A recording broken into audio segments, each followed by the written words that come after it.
നിങ്ങൾ ആലോചിച്ചു നോക്കൂ, നമ്മുടെ ചുറ്റുപാടുകളിലും നടന്നുകൊണ്ടിരിക്കുന്ന കോലാഹലങ്ങൾ, അലങ്കോലങ്ങൾ, സോഷ്യൽ മീഡിയകളിലടക്കം നടന്നുകൊണ്ടിരിക്കുന്ന വർത്തമാനങ്ങൾ, എത്ര മലീമസമായ ഒരു അന്തരീക്ഷത്തിലൂടെയാണ് നമ്മൾ കടന്നു പോകുന്നത്.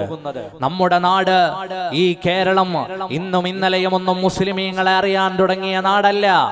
പ്രവാചകർ സ്വല്ലല്ലാഹു അലൈഹി വസല്ലമ തങ്ങൾ ജബൽ ഖുബൈസിന്റെ താഴ്വാരത്ത് മക്കക്കാരെ മുഴുവനും വിളിച്ചുകൂട്ടിയിട്ട് അല്ലാഹു ഏകനാണ്, ആ അല്ലാഹുവിന്റെ അവസാനത്തെ പ്രവാചകനാണ് ഞാനെന്ന് ഉദ്ഘോഷിക്കുന്ന കാലം മുതൽ അല്ല അതിനപ്പുറവും അറബികൾ ഈ നാട്ടിലേക്ക് കടന്നു വന്നിട്ടുണ്ട്. പ്രവാചകർ സ്വല്ലല്ലാഹു അലൈഹി വസല്ലമ തങ്ങളുടെ അധ്യാപനങ്ങളെ ലോകം നെഞ്ചേറ്റുന്നതിനും എത്രയോ കാലം മുമ്പ് നമ്മുടെ തീരങ്ങളിൽ വന്നിറങ്ങിയ അറബികളെ സംബന്ധിച്ച് നമ്മുടെ നാടിന്റെ ചരിത്രം പറയുന്നുണ്ട്. ബൈത്തുൽ മുഖദ്ദസിന്റെ പുനർനിർമ്മാണം നടത്തുന്ന കാലത്ത് നല്ല തടികൾ തേടി അറബികളായ വ്യാപാരികൾ നമ്മുടെ തീരങ്ങളിൽ വന്നതിന്റെ ചരിത്രം നമ്മൾക്ക് പറയാനുണ്ട്. ആ എല്ലാത്തിലും ഉപരി പ്രവാചകർ സ്വല്ലല്ലാഹു അലൈഹി വസല്ലമ തങ്ങളുടെ അധ്യാപനങ്ങൾ ആരംഭിച്ചു.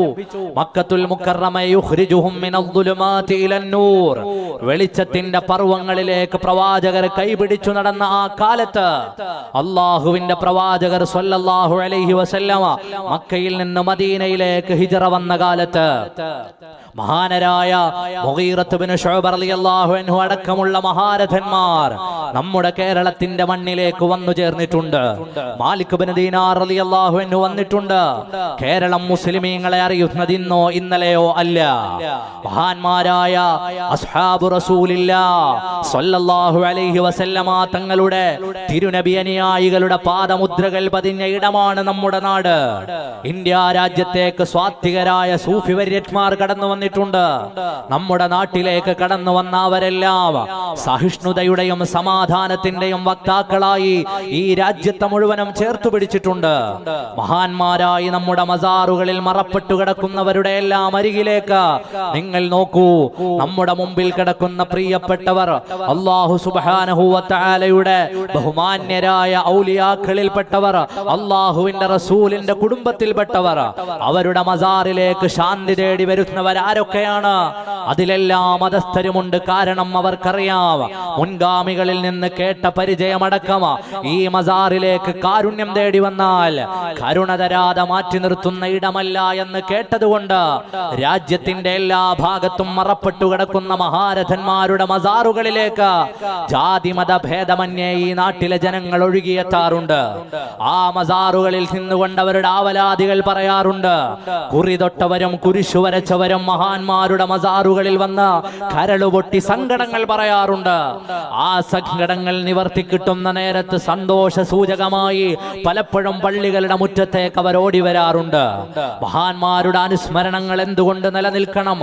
എന്തുകൊണ്ട് അവരുടെ ചരിത്രങ്ങളെ അയവിറക്കണം? എന്തുകൊണ്ട് അവർ ആഘോഷിക്കപ്പെടണം? സമകാലിക കേരളത്തിന്റെ സംഭവ വികാസങ്ങളടക്കം നമ്മളോട് ചരിത്രം പറഞ്ഞു തരുകയാണ്. ഇടയടുപ്പമുള്ള ചരിത്രങ്ങളെ കൂടുതൽ പറയേണ്ട നേരമായിരിക്കുന്നു. മഹാന്മാരുടെ മസാറുകളിൽ കൂടുതൽ ആഘോഷങ്ങൾ നടക്കേണ്ട നേരമായിരിക്കുന്നു. അവരുടെ മനാഖിബുകളും അവരുടെ പുകഴ്ചകളും പറയാൻ ആളുകൾ ഉണ്ടാകേണ്ട നേരമായിരിക്കുന്നു. കാരണം എന്താണ്? കാലങ്ങൾ ഇത്രയും ഈ മണ്ണിൽ കടന്നു വന്ന പ്രവാചകരുടെ കാലം മുതൽ എല്ലാവരെയും കൂട്ടിപ്പിടിച്ച് സഹിഷ്ണുതയുടെ വക്താക്കളായി കടന്നു വന്ന മുസ്ലിമീങ്ങൾ ഈ രാജ്യത്തെ ഭരിക്കാൻ ഭാഗ്യം കിട്ടിയവരിൽ മുസ്ലിമീങ്ങളായ ഭരണാധികാരികളുണ്ട്. സഹിഷ്ണുതയോടെ ഇവിടെ എല്ലാവരോടും വർത്തിച്ചതിന്റെ ചരിത്ര വർത്തമാനങ്ങളെ നമ്മൾ ചരിത്ര പുസ്തകങ്ങളിൽ കാണാറുണ്ട്. എന്നാൽ നിങ്ങൾ നോക്കൂ, ആ മുസ്ലിമീങ്ങളും ഹൈന്ദവരും ക്രൈസ്തവരും എല്ലാം അടങ്ങുന്ന വലിയൊരു സമൂഹം സമാധാനത്തോടെ ജീവിക്കുന്ന ഒരു സ്ഥലത്ത്, ശാന്തിയോടെ അവരെല്ലാവരും താമസിക്കുന്ന ഇടത്ത് പരസ്പരം അവരെ തമ്മിലടിപ്പിക്കാൻ നുണക്കഥകൾ പറഞ്ഞുകൊണ്ടുവരുന്ന കാലത്താണ് നാം ഓരോരുത്തരും ജീവിച്ചുകൊണ്ടിരിക്കുന്നത്. മുസ്ലിമീങ്ങൾ ഭക്ഷണം വിളമ്പുന്നത് തുപ്പിയിട്ടാണത്രേ. നിങ്ങളെല്ലാവരും കഴിഞ്ഞ കുറെ ദിവസങ്ങളായി കോലാഹലങ്ങളൊക്കെ കേൾക്കുന്നവരാണ് എന്ന് എനിക്കറിയാം. അതിൽ പോലും തുപ്പാൻ പഠിപ്പിക്കാത്ത ഒരു മതമാ മനുഷ്യൻ ഭക്ഷിക്കാൻ എടുത്തു വെച്ച ഭക്ഷണ സാധനങ്ങളിൽ തുപ്പുന്നുണ്ട് എന്ന് പറഞ്ഞാൽ അതെത്രമാത്രം വിഡ്ഢിത്തമാണ്, അതിന്റെ പിന്നിലുള്ളത് വിവരക്കേടാണ് എന്ന് സമൂഹത്തോടുറക്കെ പറയേണ്ട സമയമായിട്ടുണ്ട്. നാം ഓരോരുത്തരും തിരിച്ചറിയാൻ തിരിച്ചറിയേണ്ട വിഷയങ്ങളാണ്. നുണക്കഥകളുടെ പ്രചാരണങ്ങൾ അഴിച്ചുവിട്ടിവിടെ മനുഷ്യനെ തമ്മിലടിപ്പിക്കാൻ ശ്രമിക്കുമ്പോ മനുഷ്യഹൃദയങ്ങളെ ചേർത്തു പിടിച്ച മഹാരഥന്മാരുടെ മസാറുകളിൽ ആഘോഷങ്ങളുടെയും മനാഖിബുകളുടെയും ചീരണികൾ വിതരണം ചെയ്യുന്നതിന്റെയും ഉജീനം വിതരണം ചെയ്യുന്നതിന്റെയും ഭക്ഷണം വിതരണം ചെയ്യുന്നതിന്റെയും കൂടുതൽ ചിത്രങ്ങൾ പുറത്തു വരേണ്ട സമയങ്ങളാണ്. എന്റെ പ്രിയമുള്ളവരെ, നമ്മൾ ഓരോരുത്തരും മനസ്സിലാക്കേണ്ടതുണ്ട്, എല്ലാ കാലത്തും നുണകളിലൂടെ വിശുദ്ധമായ ഇസ്ലാമിന്റെ ദർശനങ്ങളെ ഊതിക്കെടുത്താൻ ഇവിടെ പല ആളുകളും എല്ലാ കാലത്തും വിവാദങ്ങൾക്കുമേൽ ഉയർന്നു നിന്ന മഹിതമായ ഇസ്ലാം നിങ്ങൾ നോക്കൂ. ക്രൈസ്റ്റ് ചർച്ച് എന്ന ന്യൂസിലൻഡിലെ പള്ളിയിലേക്ക് ഒരാൾ തോക്കുമായി കടന്നു ചെല്ലുന്നു. ന്യൂസിലൻഡിലെ പള്ളിയിൽ വെടിവെപ്പ് നടത്തിയിട്ട് 40ഓളം നിരപരാധികളായ മനുഷ്യർ മരിച്ചു വീണു. ആ മരിച്ചു വീണ മനുഷ്യർക്ക് ശേഷമാണ് ശരിയായ വിശുദ്ധ ഖുർആൻ എന്താണ്, ബാങ്ക് എന്താണ്, നിസ്കാരം എന്താണ് എന്ന് ന്യൂസിലൻഡിലെ പല സ്ഥലങ്ങളിലും ജീവിക്കുന്ന ജനങ്ങൾ അന്വേഷിക്കാൻ തുടങ്ങിയത്, പഠിക്കാൻ തുടങ്ങിയത്, വിശുദ്ധമായ ഇസ്ലാമിനെ അടുത്തറിയാൻ തുടങ്ങിയത്. ന്യൂസിലൻഡിന്റെ പാർലമെന്റിൽ ഖുർആൻ മുഴങ്ങിയതിന്റെ കാരണം എന്താണ്? 40ഓളം വരുന്ന നിരപരാധികളായ മനുഷ്യരുടെ രക്തം ആ ഭൂമിയിൽ വീണതിന് ശേഷം നമ്മുടെ സമൂഹത്തിന്റെ നടുത്തളത്തിൽ വർഗീയതയുടെയും വിദ്വേഷത്തിന്റെയും വിത്ത് വിതറുന്നവരെ തീരുമാനമെടുത്ത് കൈകാര്യം ചെയ്യേണ്ടത്, തീരുമാനം കൈക്കൊണ്ട് സമൂഹത്തിൽ നിന്ന് അകറ്റി നിർത്തേണ്ടത്, നിയമപരമായി അവരെ നിയമപ്രകാരമുള്ള ശിക്ഷാവിധികൾ കൊടുത്ത് സമൂഹത്തിൽ അവർ വിതറുന്ന വിഷങ്ങളിൽ നിന്ന് ഈ സമൂഹത്തെ രക്ഷിക്കേണ്ടത് ഇവിടുത്തെ ഉത്തരവാദിത്തപ്പെട്ടവരുടെ കടമയാണ്. എന്റെ പ്രിയമുള്ളവരെ, നമ്മൾ അത് ആലോചിക്കേണ്ട വിഷയമാണ്. വിശുദ്ധമായ ഇസ്ലാം ലോകത്തിന് സമ്മാനിച്ചതെന്താണ്? ഇന്ന് നടക്കുന്ന നുണപ്രചരണങ്ങളുടെ മുഴുവനും മറുപുറം എല്ലാ കാലത്തും സത്യത്തെ മാത്രം ലോകത്തോട് വിളിച്ചു പറഞ്ഞു വിശുദ്ധമായ ഇസ്ലാം. ഇസ്ലാം വിളിച്ചു പറഞ്ഞ സത്യമാണ് ലാ ഇലാഹ ഇല്ലല്ലാഹ്. വിശുദ്ധമായ ഇസ്ലാം ലോകത്തോട് വിളിച്ചു പറഞ്ഞു. ആ സത്യത്തിന്റെ സന്ദേശം എല്ലാ ജനങ്ങളുടെയും ഹൃദയാന്തരങ്ങളിലേക്ക് ഇറങ്ങുകയാണ്. മനുഷ്യരെ, നിങ്ങൾ ഒന്നാണ്. നിങ്ങളുടെ ഉമ്മയും ബാപ്പയും ഒരു പിതാവിൽ നിന്നും ഒരു മാതാവിൽ നിന്നും വന്നവരാണ്. നിങ്ങൾ പകുത്തുവെക്കപ്പെടേണ്ട മനുഷ്യരല്ല. ഇന്നാ ഖലഖനാകും മിൻ ദഖരിൻ വ ഉൻസാ. എല്ലാ തരത്തിലുമുള്ള വേർതിരിവുകളെ വിശുദ്ധമായ ഇസ്ലാം പൊളിച്ചു കളയുകയാണ്. ഇവിടെ എല്ലാ മനുഷ്യരും സമമാണ്. അല്ലാഹു സുബ്ഹാനഹു വ തആലയുടെ പ്രഖ്യാപനമാണ്. മക്കത്തുൽ മുക്കറമയിൽ പ്രവാചകരുടെ പ്രഖ്യാപനമാണ്. ഓ മനുഷ്യ,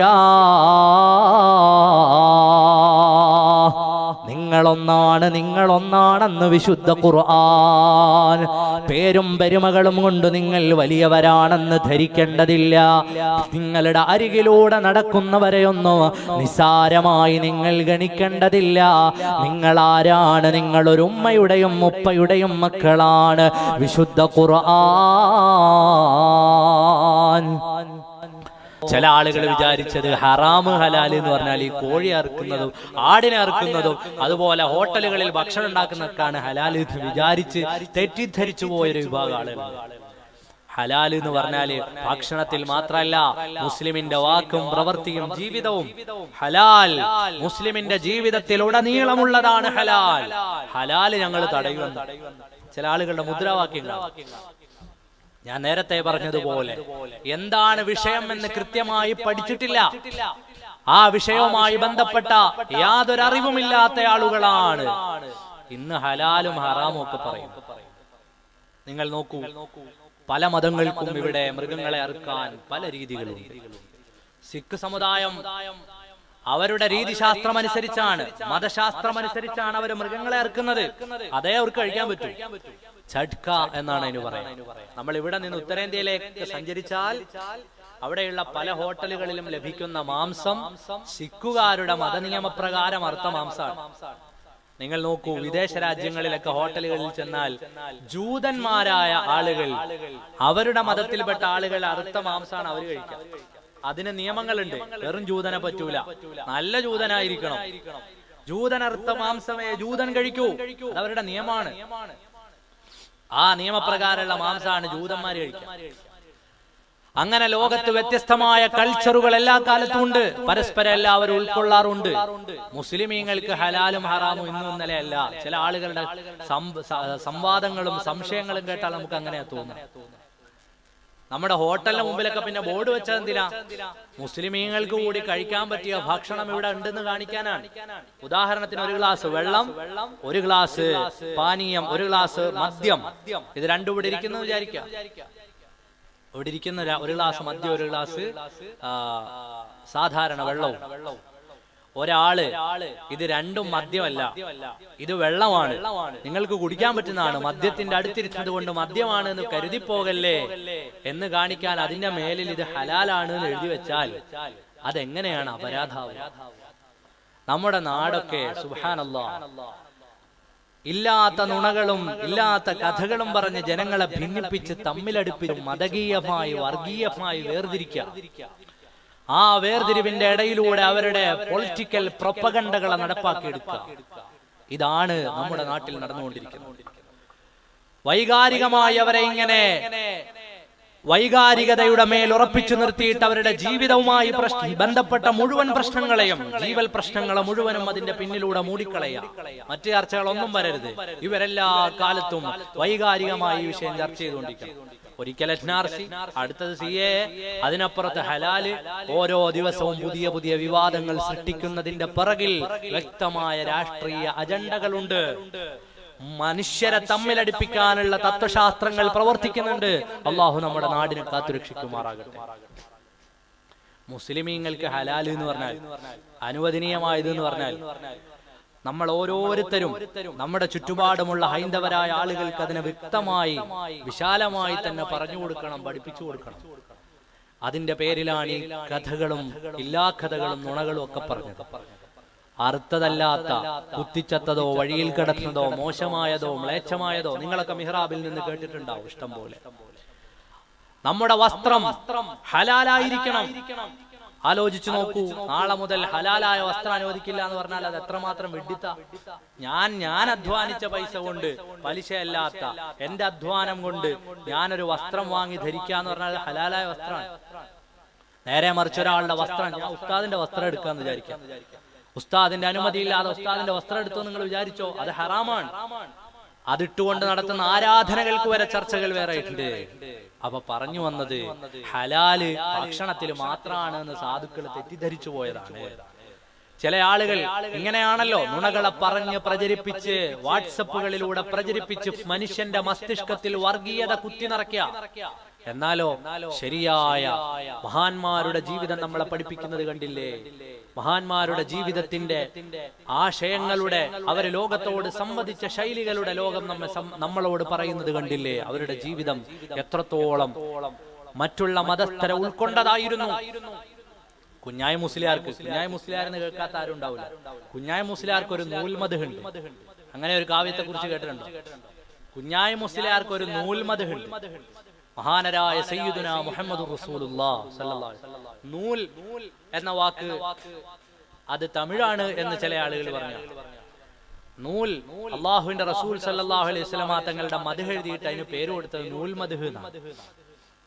അങ്ങനെയാണ് മൊയ്ൻകുട്ടി വൈദ്യരുടെ മാപ്പിളപ്പാട്ടിൽ 12ഓളം ഭാഷകളുണ്ട് എന്നാണ്.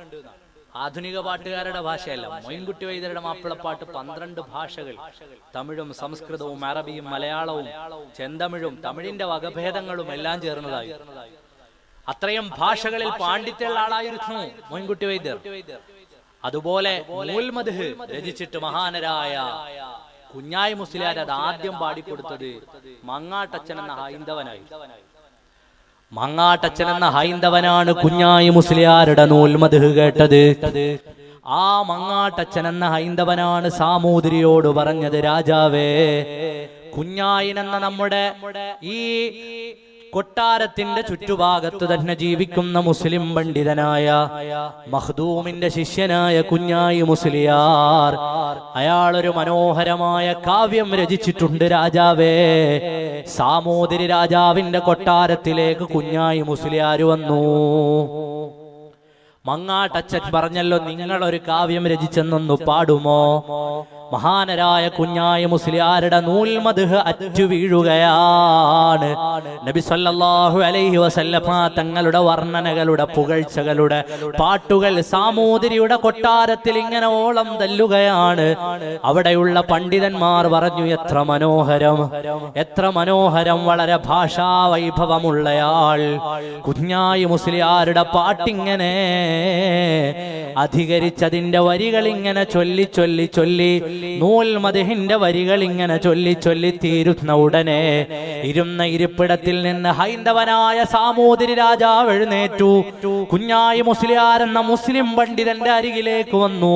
രണ്ട് കൈകളും കൊണ്ട് ചേർത്ത് പിടിച്ചു. കുഞ്ഞായി, എത്ര മനോഹരമായ വരികൾ! നിങ്ങളുടെ പ്രവാചകനെ പ്രകീർത്തിച്ചെഴുതിയ ഈ വരികളുടെ മനോഹാരിത എത്രയാണ്!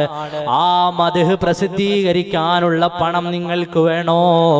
എന്റെ ഖജനാവിൽ നിന്നു തരാം.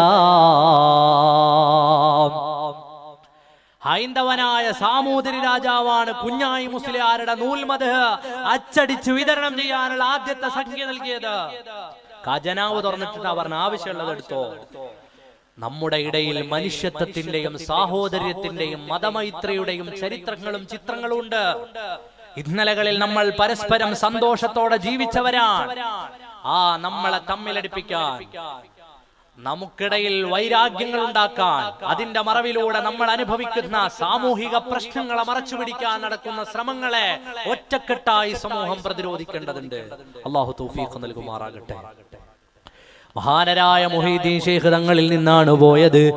മുഹീദ്ദീൻ ശൈഖ് റളിയല്ലാഹു അൻഹു അതാ തളികയിൽ നിന്ന് സ്വർണ്ണക്കപ്പെടുക്കാൻ നേരത്താണ് മഹാനവറുകൾക്ക് തോന്നിയത്, ഇത് എനിക്ക് ഹലാലല്ല, ഇത് എനിക്ക് അനുവദനീയമല്ല, ഹറാമാണല്ലോ, എനിക്ക് ഉപയോഗിക്കാൻ പാടില്ലല്ലോ. മഹാനരായ മുഹീദ്ദീൻ ശൈഖ് തങ്ങൾ ചോദിച്ചു, ആരാണു നീ?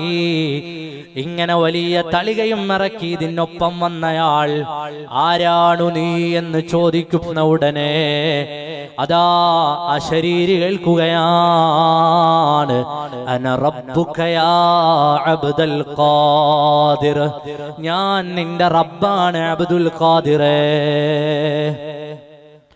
മുഹീദ്ദീൻ ശൈഖ് റളിയല്ലാഹു അൻഹു ചോദിച്ചു, റബ്ബോ, ഈ തളികയിൽ ഹറാമായ കോപ്പയാണല്ലോ, നീ എന്റെ റബ്ബോ? അപ്പോഴാണ് ആ തളികയും കൊണ്ടുവന്ന അശരീരിയുടെ ശബ്ദത്തിൽ നിന്ന് വീണ്ടും കേൾക്കുകയാണ്, അതാ അഹ്ലൽതുക ബിമാ ഹറംതക യാ അബ്ദുൽ ഖാദിർ, ഓ അബ്ദുൽ ഖാദിറേ, നിങ്ങൾക്ക് അല്ലാഹു ഹറാമാക്കിയത് മുഴുവനും ഞാൻ ഹലാലാക്കിയിട്ടുണ്ട്. നിങ്ങൾക്ക് ഞാൻ ഹലാലാക്കി, അല്ലാഹു തആല നിങ്ങൾക്ക് ഹറാമാക്കിയതിനെ ഹലാലാക്കി. കുടിച്ചോ, കാരണം നിങ്ങൾ ആരാണ്? ഔലിയാക്കളുടെ നേതാവ്, അതേ സുൽത്താനാണ് നിങ്ങൾ. ബാവാമുദൂവിന്ന് കുത്തുബായി വന്നോവർ. അറിയണേ മുഅ്മിനേ, മുഹീദ്ദീൻ ശൈഖ് തങ്ങളോടാണ് പറഞ്ഞത്, നിന്റെ റബ്ബാണു ഞാൻ. ഹലാലുകളെല്ലാം ഹറാമ, ഹറാമുകളെല്ലാം ഹലാലാണ്. മുഹീദ്ദീൻ ശൈഖ് തങ്ങളുടെ സ്വരമൊന്ന് കടുത്തു, ആരാണു നീ? എനിക്കൊരു ഹറാമും ഹലാലാക്കി തരേണ്ടതില്ല. കാരണം എല്ലാ ഹറാമും എല്ലാ ഹലാലും ഇവിടെ പറഞ്ഞു വെച്ചിട്ടുണ്ട്. എന്റെ ഉപ്പയായ സയ്യിദുനാ മുഹമ്മദുർ റസൂലുള്ളാഹ്, ആ ഉപ്പ ഇവിടെ ഹലാലാക്കിയത് എനിക്കും ഹലാലാണ്, ഉപ്പ ഹറാമാക്കി തന്നത് എനിക്കും ഹറാമാണ്. ഹറാമൊക്കെ ഹലാലാക്കാൻ വന്ന നീ ആരാണെന്ന് പറഞ്ഞു തരൂ. ആരാണ് നീ എന്ന് എനിക്കറിഞ്ഞേ പറ്റൂ. സയ്യിദുനാ മുഹീദ്ദീൻ അബ്ദുൽ ഖാദിർ ജീലാനി റളിയല്ലാഹു അൻഹു. എന്റെ പ്രിയമുള്ളവരെ, നമ്മുടെ ഈ കാലം ഹറാം ഏതാണ് ഹലാൽ ഏതാണെന്ന് തിരിച്ചറിയാത്ത കാലം.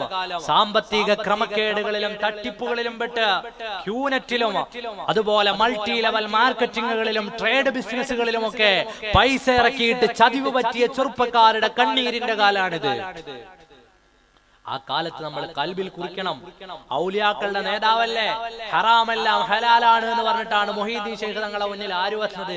ഇബ്ലീസ് വന്നത്. ലഅനത്തുല്ലാഹി അലൈഹി. ആലോചിച്ച് നോക്കൂ, ഇന്നെത്രയോ തട്ടിപ്പുകൾ അധികരിച്ച കാലമാണ്. സാമ്പത്തിക തട്ടിപ്പുകളുടെ കഥ പറയാതിരിക്കലാണ് നല്ലത്. എത്രയോ വീടുകളിൽ അവരുടെ സ്വപ്നമായി കരുതി വെച്ചിരുന്ന വലിയ തുകകൾ സ്മാർട്ട് വേയുടെ പേരിൽ, ആംവേയുടെ പേരിൽ നഷ്ടപ്പെട്ടതായിരുന്നു പഴയ ചരിത്രമെങ്കിൽ ഇന്ന് ക്യൂനെറ്റിന്റെയും മൾട്ടി ലെവൽ മാർക്കറ്റിംഗിന്റെയും ഒക്കെ പേരിൽ എന്റെ പ്രിയപ്പെട്ട യുവാക്കളെ, നിങ്ങൾ ഇത്തരം സംരംഭങ്ങളിലേക്ക് എടുത്തിറങ്ങുന്നതിന് മുമ്പ് നമ്മുടെ മഹല്ലത്തുകളിൽ കാര്യപ്പെട്ട ഉസ്താദുമാര് ജോലി ചെയ്യുന്നുണ്ട്, നമ്മുടെ മഹല്ലിൽ താമസിക്കുന്നവരുണ്ട്. അവരോടൊന്ന് ചോദിക്കണം, ഉസ്താദെ ഇന്ന ഇടപാടിന്റെ ഈ കാണുന്ന കച്ചവടങ്ങളുടെയും ഇടപാടിന്റെയും ഒക്കെ പിന്നിൽ അല്ലാഹു സുബ്ഹാനഹു വ തആലയുടെ വിധി എന്താണ്, നിയമം എന്താണ്? അത് പറഞ്ഞു തരാൻ പ്രാപ്തരായവരാണ് നമ്മുടെയൊക്കെ മഹല്ലുകളിൽ ഉസ്താദുമാർ. നിങ്ങൾ ചോദിക്കൂ, നിങ്ങൾ അവരോട് സംവദിക്കൂ, എന്നിട്ട് അത്തരം വിഷയങ്ങളിലേക്ക് ഇറങ്ങൂ. കാരണം നമ്മുടെ സമ്പത്തിൽ ഹറാം കലർന്നു പോകുന്ന സാധ്യതകൾ അധികരിച്ച കാലമാണ്. ഞാൻ വിശാലമാക്കുന്നില്ല. മുഹയ്യിദ്ദീൻ ശൈഖ് റളിയല്ലാഹു അൻഹുവിന്റെ ചിന്ത കണ്ടില്ലേ? ദിക്റും ചൊല്ലി നടക്കുന്ന നേരത്തും അവർ ചിന്തിച്ചു, ഇത് ഹലാലാണോ, ഇത് ഹറാമാണോ? ഔലിയാക്കളുടെ നേതാവല്ലേ, സകല ഹറാമും നിങ്ങൾക്ക് ഹലാലാണ് എന്ന് പറഞ്ഞപ്പോഴും അവര് പറഞ്ഞു, പറ്റൂല. എന്റെ പ്രിയപ്പെട്ട മുഅ്മിനേ, മഹാനരായ മുഹയ്യിദ്ദീൻ ശൈഖ് തങ്ങളുടെ പ്രഖ്യാപനമല്ലേ, അതാ ഇബ്ലീസ് അവരെ ചതിപ്പാനായി ചെന്നാരേ, ഇബ്ലീസേ ചാച്ചി കിടത്തി അയച്ചോവർ. ഇബ്ലീസ് ആയിരുന്നു അതിന്റെ പിന്നിൽ കെണിയായിരുന്നു. ഹറാമായ തളികയും കൊണ്ടുവന്നതാണ്, കോപ്പകളാണ് അതിലുള്ളത്. അത് കുടിക്കാൻ നേരമല്ലേ മഹാനവറുകൾ ചിന്തിച്ചത്, ഇത് ഹറാമാണല്ലോ, എനിക്കെങ്ങനെയാണ് അനുവദനീയമാവുക? അതേ, എല്ലാ ത്വരീഖുകളും എല്ലാ ആത്മീയ സരണികളും അല്ലാഹുവിലേക്ക് അടുപ്പിക്കാനുള്ളതാണ്. അതിലൊന്നും ഒരു ഹറാമും ഹലാലായി കിട്ടൂല. പ്രിയപ്പെട്ട മുഅ്മിനീങ്ങളെ, മുഹയ്യിദ്ദീൻ ശൈഖ് തങ്ങളോട് ഇബ്ലീസ് അതാ അവരെ മുന്നിൽ പ്രത്യക്ഷപ്പെടുകയാണ്. മുഹയ്യിദ്ദീൻ ശൈഖ് തങ്ങൾ ചോദിച്ചു, എന്റെ മുന്നിൽ എന്തിനാണ് ഈ വേഷവും കെട്ടി വന്നത് നീ? അപ്പോഴാണ് പറഞ്ഞത്, തങ്ങളെപ്പോലെയുള്ള 60ഓളം വരുന്ന ഔലിയാക്കളെ പിഴപ്പിച്ചിട്ടുണ്ടേ ഞാൻ. ഇതുപോലെ പലതും പറഞ്ഞിട്ട് തന്നെയാണ്. ഔലിയാക്കളുടെ സ്ഥാനമെത്തിയവരെ 60ഓളം ആളുകളെ പിഴപ്പിച്ചു കളഞ്ഞിട്ടുണ്ട്. അവരോടൊക്കെ പറഞ്ഞ വിഷയം ഇന്നതാണ്, നിങ്ങളെ റബ്ബ് ഉയർത്തിയിരിക്കുന്നു, എല്ലാ ഹറാമും ഹലാലാണത്രേ. അത് കേട്ടപ്പോ അവരുടെ വിലായത്തിന്റെ പദവികൾ മറന്നു ചേർന്നവരുണ്ട്. അവരുടെ ഈമാനിനെ ഞാനങ്ങ് കെടുത്തിയിട്ടുണ്ട്. മുഹയ്യിദ്ദീൻ ശൈഖ് തങ്ങളോട് ചോദിച്ചു, തങ്ങളെ എന്നെ എങ്ങനെയാണ് നിങ്ങൾക്ക് മനസ്സിലായത്? 60ലേറെ ഔലിയാക്കൾക്ക് എന്നെ മനസ്സിലായില്ല, നിങ്ങൾക്ക് എങ്ങനെ മനസ്സിലായി? മഹാനവറുകൾ പറഞ്ഞു, നിന്റെ ഒരു വർത്തമാനത്തിൽ ഹറാം എനിക്ക് ഹലാലാക്കി തന്നു എന്നല്ലേ നീ പറഞ്ഞത്? ആ വർത്താനത്തിൽ എനിക്ക് മനസ്സിലായി നീ എന്റെ റബ്ബൊന്നുമല്ല.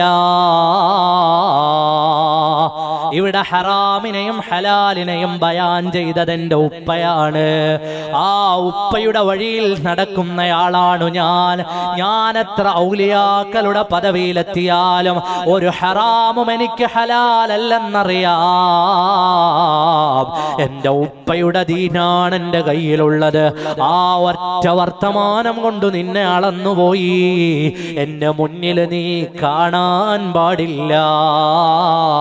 ഇബ്ലീസ് അവരെ ചതിപ്പാനായി ചെന്നാരേ, ഇബ്ലീസെ ചാച്ചി കിടത്തി അയച്ചോവർ. ഇങ്ങനെ ജീവിതത്തിന്റെ ഒരുപാട് വഴികളിൽ അള്ളാഹുവിനെ അവരുടെ ഹൃദയമായി ചേർത്ത് വെച്ച് ആ റബ്ബിന്റെ ദീനിലായി ലയിച്ച് ജീവിച്ച് ആ റബ്ബിനു വേണ്ടി അവരുടെ എല്ലാം നീക്കി വച്ചിട്ടാണ് ഈ മഹാന്മാരെല്ലാം അവരുടെ പദവികളിലേക്ക് കയറിയിരുന്നത്.